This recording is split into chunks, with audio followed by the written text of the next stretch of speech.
आइए इस वीडियो में हम बात करेंगे वैदिक सभ्यता के बारे में, यानी आर्यन सभ्यता के बारे में। यह कब शुरुआत हुई, किन के द्वारा शुरुआत किया गया और इस सभ्यता की क्या कुछ विशेषताएं थी, ये सब कुछ इस वीडियो में जानेंगे। तो आइए सबसे पहले बात करते हैं वैदिक सभ्यता का शुरुआत कैसे हुई और कब हुई। तो बात है भारतीय उपमहाद्वीप में इस सभ्यता से पहले भी एक अन्य सभ्यता अपने अस्तित्व को बना चुकी थी, किंतु उस सभ्यता किसी कारणवश विलुप्त हो जाती है। उसके विलुप्त होने के कुछ 100 वर्षों बाद, लगभग 200 वर्षों के बाद, भारत में एक अन्य सभ्यता अपने अस्तित्व में आई। यह सभ्यता में जो लोग थे वो आर्य जाति के थे। आर्यों के बारे में ऐसा माना जाता है कि वे मध्य एशिया से चलकर भारतीय उपमहाद्वीप के सिंधु नदी या उनकी सहायक नदियों के इर्द गिर्द आकर के बसना शुरू किए और अपना जीवन यापन इन क्षेत्रों में करने लगे। ये घुमंतु प्रवृत्ति के हुआ करते थे। वे इसी क्रम में अपने मवेशियों के साथ इस क्षेत्र में आकर बस गए और यहीं के होकर रह गए।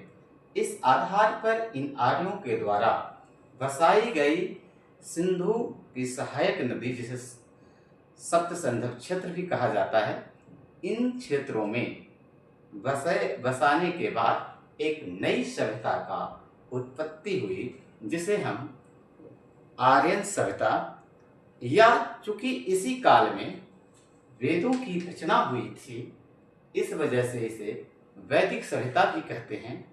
और चूंकि जिस कालखंड के दौरान वेदों की रचना हुई थी उस कालखंड को हम वैदिक युग के नाम से जानते हैं, और यही वजह है कि इस सभ्यता के अलग अलग नाम हैं। क्योंकि आर्यों के द्वारा यह सभ्यता बसाई गई, इसलिए आर्यन सभ्यता। इस काल में वेदों की रचना हुई, इसलिए वैदिक सभ्यता। और जिस कालखंड में वेदों की रचना हुई उस कालखंड को वैदिक युग के नाम से जानते हैं। तो ये वैदिक युग 1500 BC से लेकर के 600 BC के बीच के कालखंड को वैदिक युग के नाम से जाना जाता है। वैदिक युग को मुख्यतः 2 भागों में बांटा गया है। एक पूर्व वैदिक का, यानी वैदिक युग का पहला भाग, और दूसरा उत्तर वैदिक का, यानी वैदिक युग का अंतिम भाग है। तो वैदिक युग का जो पहला भाग है, पूर्व वैदिक काल, वह 1500 BC से लेकर के 1000 BC तक के समय को पूर्व वैदिक काल कहते हैं। इस कालखंड में ऋग वेद की रचना हुई थी। यही वजह है कि इस कालखंड को ऋग वैदिक काल भी कहते हैं। अब उत्तर वैदिक काल की यदि बात करते हैं तो उत्तर वैदिक काल 1000 BC से 600 BC के आसपास के काल को उत्तर वैदिक काल कहा जाता है। इस काल क्रम में जो अन्य 3 वेद हैं, जैसे सामवेद, यजुर्वेद और अथर्ववेद, इन तीनों वेदों की रचना इस कालक्रम में हुई थी। हालांकि अन्य वैदिक जो साहित्य हैं, जिसके अंतर्गत ब्राह्मण, अरण्यक, वेदांग, इन सबों की भी रचना उत्तर वैदिक काल में ही हुए थे। यही वजह है कि इस काल को वैदिक काल कहते हैं। अब बात करते हैं कि वैदिक साहित्य के अंतर्गत क्या क्या आते हैं। तो वैदिक साहित्यों के अंतर्गत 4 वेद हैं: ऋग्वेद, सामवेद, यजुर्वेद, अथर्ववेद। इसके अलावा उनकी वेदों की जो संहिताएं हैं, टीकाएं हैं, ब्राह्मण हैं, उसे भी शामिल किया जाता है। अरण्यक है, उपनिषद है, वेदांग है, इन सभी को वैदिक साहित्य के अंतर्गत कहा जाता है। अब बात करते हैं जो ऋग्वेद है, सामवेद है, यजुर्वेद है, अथर्ववेद है, इन सभी को विश्व के सबसे प्राचीन प्रमाणिक ग्रंथ के रूप में माना जाता है। इसके अतिरिक्त वेदों को अपौरुषेय कहा गया है, क्योंकि इसके रचना किन्होंने किया इसके बारे में स्पष्ट जानकारी नहीं है। साथ ही साथ इसे श्रुति की भी संज्ञा दी जाती है, श्रुति के नाम से भी संबोधित करते हैं। ऐसा इसलिए क्योंकि गुरुओं के द्वारा वेदों को कंठस्थ रूप में, मौखिक रूप से कंठस्थ करवाने के लिए वेदों को पढ़ाया जाता था। इसके कोई लिखित स्वरूप नहीं थे। यही वजह है कि इसे श्रुति भी कहते हैं। यानी वेदों को अपरों से कहा जाता है क्योंकि इसकी रचनाकार के बारे में पता नहीं चलता। और दूसरा, वेदों को चूंकि गुरु जो होते थे वो अपने शिष्यों को कंठस्थ मौखिक रूप से एक से दूसरे तक ट्रांसफर करते थे, यानी अपने ज्ञान को, वेदों के ज्ञान को दूसरे तक पहुंचाने का काम करते थे। यही वजह है कि इसे श्रुति भी कहते हैं। अब चूंकि वेद की संख्या 4 है, ऋग्वेद, सामवेद, यजुर्वेद और अथर्ववेद, तो सबसे पहले बात करते हैं ऋग्वेद के बारे में। ऋग्वेद का जो है उसमें देवता के बारे में, संबंधित देवताओं के बारे में रचना किया गया है, उसी का संग्रह किया हुआ है। यह ऋग्वेद में 10 मंडल हैं, यानी 10 अध्याय हैं। इस अध्याय में जो 10 अध्याय है उसमें से दूसरे नंबर का अध्याय से लेकर 7वें नंबर का अध्याय तक के जो हैं वो सबसे प्राचीन माने जाते हैं। वहीं पहला अध्याय और जो 10वां अध्याय है वो सबसे अंतिम में जोड़ा गया अध्याय है। इस प्रकार से कुल मिलाकर अगर देखते हैं तो 1028 सूक्त इस ऋग्वेद में है। चूँकि इसकी भाषा जो होती है वो संस्कृत में थी और संस्कृत भाषा में पदात्मक रूप में, यानी कविता के रूप में, पद की शैली में लिखे गए हैं। ऋग्वेद में जो मुख्यतः 33 देवों का वर्णन है किया गया है। इसके अलावा इसमें जो गायत्री मंत्र जो गाते हैं, ओम भूर्भुवस्वः तत्सवितुर्वरेण्यम, ये जो मंत्र है ये मंत्र भी इसी यानी ऋग्वेद में ही लिया गया है। और अस्तोमा सद्गमय एक वाक्य है, बहुत ही यानी सही रास्ते पे चलने का इसका अर्थ होता है। यह वाक्य शब्द भी इसी ऋग्वेद में उपस्थित है। ऋग्वेद चूंकि कंठस्थ करने में स्त्रियों के भी नाम मिलते हैं, जिसमें लोपमुद्रा, घोषा, साचिव्रती, इसके जो पुरोहित होते थे, ऋग्वेद के जो पुरोहित होते थे, यानी ऋग्वेद का जो पाठ करते थे उसे होत्री का नाम से संबोधित करते हैं। और अब बात करते हैं यजुर्वेद के बारे में। तो यजुर्वेद जो होता था वो उसमें यज्ञों के दौरान पाठ होने वाला यज्ञ था। इसमें यज्ञ कैसे किया जाता है इसके बारे में वर्णन किया गया था। मंत्रों का संकलन इस प्रकार से किया गया था कि यज्ञ अनुष्ठान के समय में इसका गायन हो सके, साथ ही साथ यज्ञ करवाने की विधि का भी वर्णन इसमें किया गया था। यजुर्वेद की जो भाषा है वो पद में भी है और गद्य में भी है। इसी आधार पर इसे 2 भाग कह सकते हैं, कृष्ण पक्ष और शुक्ल पक्ष। कृष्ण पक्ष पदात्मक शैली थी और शुक्ल पक्ष गद्यात्मक शैली थी। अब बात करते हैं कि जो इसमें है मुख्य शाखाएं हैं कृष्ण पक्ष की, वो इस ग्रंथ में पहली बार राजसूय तथा वाजपेयी जैसे 2 राजकीय समारोह का उल्लेख मिलता है, 2 प्रकार का यज्ञ। अब बात करते हैं हम सामवेद के बारे में। तो सामवेद जो है वो सबसे छोटा वेद है। इसमें जो मंत्र हैं वो जनरली गाने योग्य मंत्र ही संकलित किए गए हैं। कुल मिलाकर अगर देखा जाए तो लगभग 1800 मंत्र इसमें हैं, जिसमें 75 ही नए हैं, शेष सभी जो हैं ऋग्वेद से लिए गए हैं। इनके सामवेद की 3 शाखाएं हैं, कौमुद, रामायणीय और जैनिमीय, ये 3 शाखाएं हैं। अगर बात करें कि चूँकि संगीत का जननी, तो भारत में संगीत का जननी इसी सामवेद को माना जाता है। अब ये भी ध्यान रखें कि चूँकि ये सोमदेव को समर्पित है, इसलिए इसे सामवेद भी कहते हैं। अब बात करते हैं अथर्ववेद की। तो अथर्ववेद सबसे बाद में जोड़ा गया वेद है। ऐसा माना जाता है कि अथर्ववेद में लगभग 600 मंत्र हैं, 20 अध्यायों में विभाजित है, 731 सूक्त हैं। इसी ऋग्वेद में रोग के निवारण के उपाय भी बताए गए हैं। अथर्ववेद की जनरली 2 शाखाएं हैं, शौनक एंड पिपलाद। एक बात इसके बारे में यही कहा जाता है कि ये जो ऋग्वेद जो है, अथर्ववेद जो है, वो अन्यार्यों द्वारा लिखा गया है। इसे यानी इसे आर्य जाति के लोग नहीं लिखे हैं। अब बात करते हैं ब्राह्मण क्या है। तो ब्राह्मण जनरली वैदिक जो मंत्र होते थे, वेदों में जो मंत्र होते थे, उसके संहिताओं को गद्य के रूप में, क्योंकि पद के रूप में हुआ करते थे, उसे गद्य के रूप में संकलन किया गया था, उसका अर्थ बताया गया था। यानी यूँ समझिए कि वेदों को, मंत्रों को समझने के लिए उस टीका के रूप में ब्राह्मण लिखा गया है। इसमें मुख्य कई ब्राह्मण, ऐतरेय ब्राह्मण, शतपथ ब्राह्मण। शतपथ ब्राह्मण जो है वो सबसे सटीक और ऐतिहासिक माना जाता है। इसके बाद अब बात करते हैं अरण्यक क्या है। तो अरण्यक जो होते हैं वो जनरली जंगलों में ऋषियों के द्वारा इसकी रचना की गई है। इसका मुख्य चीज़ें हुआ करता था, जो यज्ञ होते थे, पुरोहित होते थे, दर्शनों के बारे में जानना, ये सब आज वर्तमान समय में अरण्यक देखें तो 7 इनकी संख्या है। अब बात करते हैं उपनिषद क्या है। तो उपनिषदों की संख्या 108 है। इसमें उपनिषद क्या होते थे, जो गुरु होते थे वो अपने शिष्यों को पास में बिठाकर शिक्षा देने का कार्य करते थे, उसे हम उपनिषद कहते हैं। अब बात करते हैं कि वेदांत क्या है।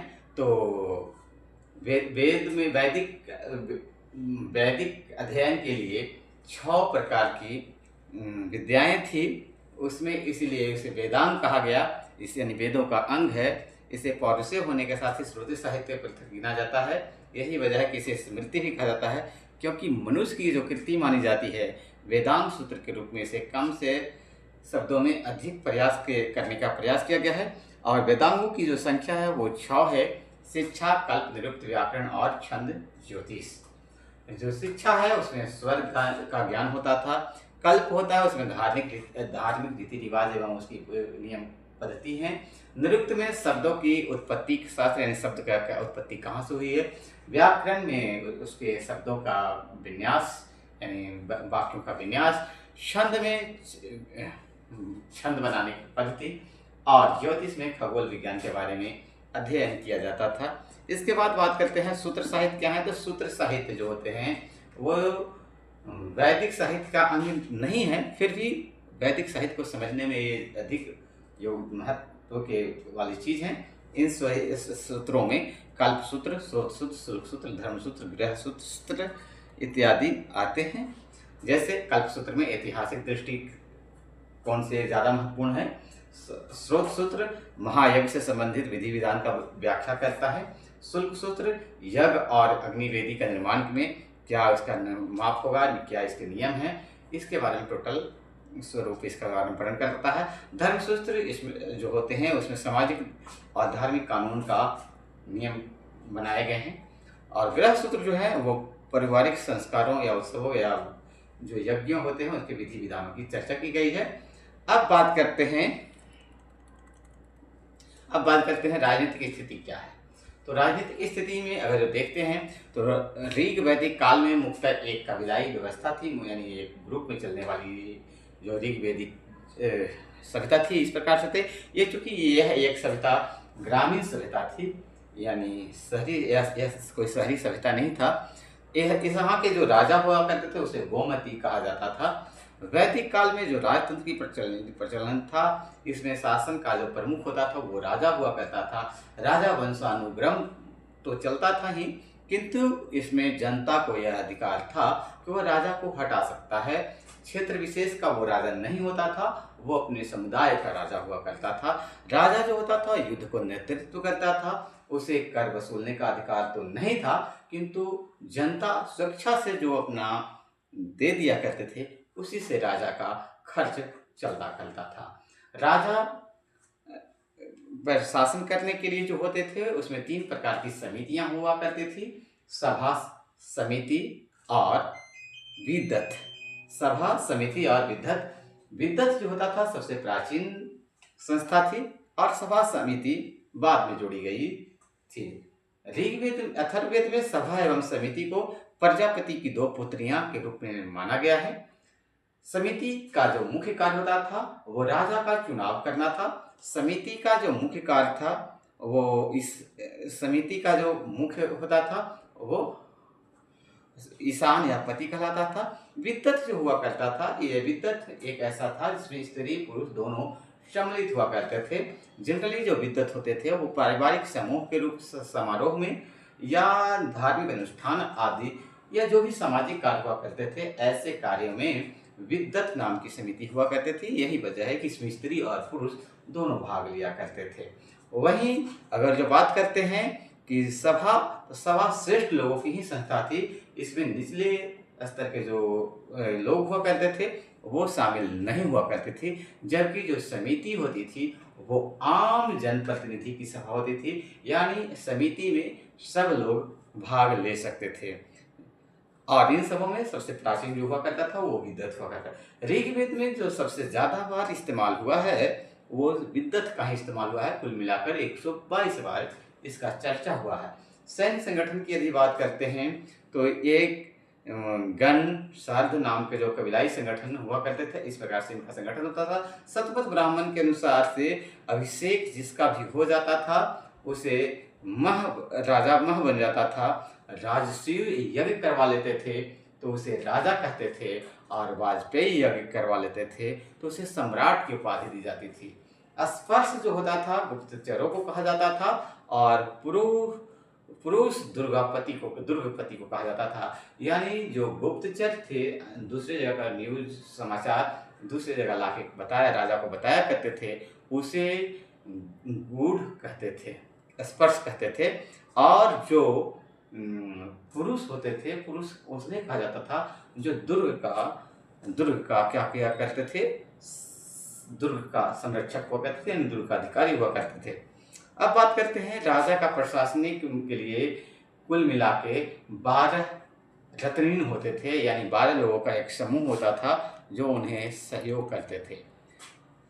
इसमें से पुरोहित जो राजा का प्रमुख परमार्थ सिद्धांता के रूप में थे, सेनानी सेना का प्रमुख हुआ करता था, ग्रामीण जो ग्रामीण सैनिक का पदाधिकारी होता था, महेशी जो राजा की पत्नी हुआ करती थी, सूत जो राजा का सारथी था, छत्री जो राजा का सुरक्षा कवच करता था, संग्रहित जो कोषाध्यक्ष का मालिक हुआ करता था, भागदूत जो कर का इकट्ठा करने वाला अधिकारी होता था, अश्वपति अक्षवाप लेखाधिकारी होता था, गोविकृत वन के अधिकारी होते थे, और पालागल राजा का मित्र होता था।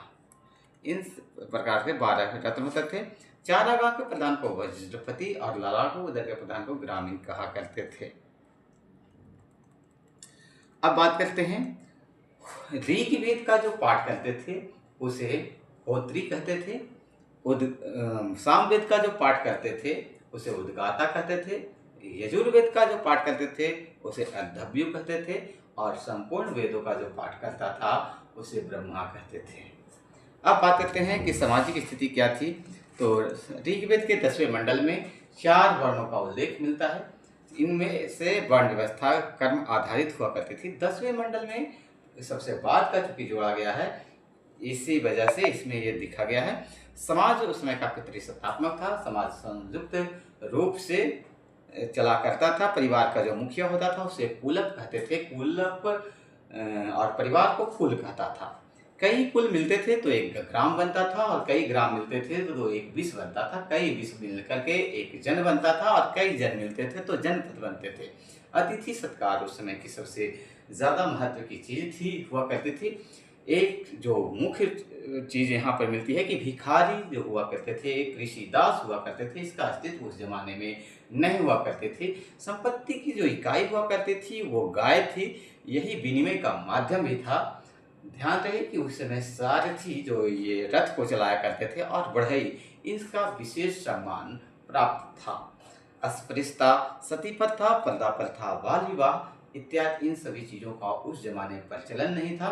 शिक्षा एवं अपने वर चुनने का अधिकार महिलाओं को उपलब्ध था। विधवा विवाह, महिलाओं का उपनयन संस्कार, नियोग, गंधर्व, अंतर्जातीय विवाह ये सभी प्रचलित थे। आभूषण पहनने का रिवाज स्त्रियों में भी और पुरुषों में भी दोनों में प्रचलित था। जो उस समय अनाज के रूप में, तो अनाज में मुख्यतः जौ मुख्य अनाज था। शाकाहार का प्रचलन होता था, सोमरस भी पिया करते थे। अब बात करते हैं मनोरंजन के लिए। तो मनोरंजन के तौर पर नृत्य, संगीत, भाषा, घुड़दौड़, मल्लयुद्ध, ये सभी उस समय मनोरंजन के साधन हुआ करते थे। अब बात करते हैं कि जो सबसे पहले जो ज्वालोपनिषद है, इसी में 4 आश्रमों का वर्णन मिलता है, जिसमें ब्रह्मचर्य आश्रम, वानप्रस्थ आश्रम, गृहस्थ आश्रम और संन्यास आश्रम, ये जो 4 आश्रम है इसके वर्णन मिलते हैं। अब बात करते हैं आर्थिक स्थिति क्या थी। तो अर्थव्यवस्था का मुख्य आधार उस समय पशुपालन या कृषि हुआ करता था। ज्यादातर पालतू पशु रखने वाले को गोमती कहते थे। चारागाह के लिए जो उत्पत्ति या गव्य शब्द का प्रयोग किया जाता था, और दूरी के लिए गवित्री, पुत्री के लिए दुहिता यानी गाय दूहने वाली, और दो युद्धों के लिए गविष्टि का प्रयोग होता था। यानी उन सभ्यता के जितने भी चीजें हुआ करती थी गायों के आधार पर सिमटा हुआ था। राजा स्वेच्छा से ही राजा का कोई अपना टैक्स नहीं होता था, वो स्वेच्छा से जो जनता दिया करती थी उसे ही माना जाता था। जिस समय तो उस समय के जो आवास हुआ करते थे वो घास फूस या लकड़ी से निर्मित हुआ करते थे। ऋण लेने और देने की प्रचलन उस समय था। ऐसे सिस्टम को कुशीद कहा जाता था। बैलगाड़ी, रथ, नाव उस समय यातायात के मुख्य साधन हुआ करते थे। अब अगर जो बात करते हैं उसमें कृषि का कार्य कैसे होता था, तो शतपथ ब्राह्मण जो उसमें था उसमें यह प्रक्रिया का उल्लेख मिलता है। ऋग्वेद के प्रथम और 10वें मंडल में भी जुताई, बुआई और फसल गहाई के वर्णन मिलता है। ऋग्वेद में हालांकि केवल जौ नामक अनाज का उल्लेख मिलता है। ऋग्वेद के 4थे मंडल में कृषि का वर्णन भी किया गया है। लेकिन बाद के जो वैदिक साहित्य है, उत्तर वैदिक काल में जो साहित्य लिखे गए हैं, उसमें अन्य अनाज जैसे गेहूं, चावल इत्यादि की भी चर्चा हुई है। काठक संहिता में तो 24 बैलों द्वारा हल खींचे जाने, अथर्ववेद में वर्षा, कुआं, नाहर, यजुर्वेद में हल के सीर का नाम का भी उल्लेख किया गया है। कृत्रिम सिंचाई की भी व्यवस्था उसी काल में की गई थी। पशुपालन की यदि बात करते हैं तो पशुओं का चारण ही उस समय आजीविका का प्रमुख साधन था। गाय भी इनमें का प्रमुख साधन भी रहा था। ऋग्वैदिक काल में भूमिदान या व्यक्तिगत भूमिगत स्वामित्व की कोई धारणा विकसित नहीं हुई थी। अब व्यापार की यदि बात करते हैं तो आरंभ में अत्यंत ही सीमित व्यापार की प्रथा हुआ रहा था। व्यापार विनिमय पद्धति पर आधारित हुआ करता था। समाज का एक वर्ग पानी के रूप में प्रचलित था, जिसका काम ही व्यापार करना हुआ करता था। राजा को नियमित कर देना कोई आवश्यक नहीं था। भू राजस्व देने की प्रथा नहीं थी। राजा को स्वेच्छा से अपने इच्छा अनुसार कुछ लोगों के द्वारा भेंट किया जाता था। इसी भेंट के आधार पर राजा अपना जीवन यापन करता था और अपने अधिकारियों में बांटता था। अब बात करते हैं धातु और उस समय क्या सिक्के चलते थे। तो ऋग्वेद में जो धातुओं का इस्तेमाल हुआ करता था वो अयस जो तांबा या कांसा के रूप में जाना जाता था, सोना जो हिरवर्ण या स्वर्ण के नाम से जाना जाता था, चांदी से परिचित थे। लेकिन लोहे का उल्लेख हालांकि उस समय नहीं था। निष्क शायद उस समय सोने के आभूषण या मुद्रा के रूप में काम आता था। उद्योग के रूप में अगर बात करते हैं तो ऋग्वैदिक काल में घरेलू जरूरतों की पूर्ति हेतु बढ़ई, धोख प्रमुख रूप से वस्त्र उद्योग हुआ करता था। धार्मिक की बात कर रहे हैं तो वो एक ईश्वर में विश्वास करते थे। प्राकृतिक मानव हित में ईश्वर की कामना की जाती थी।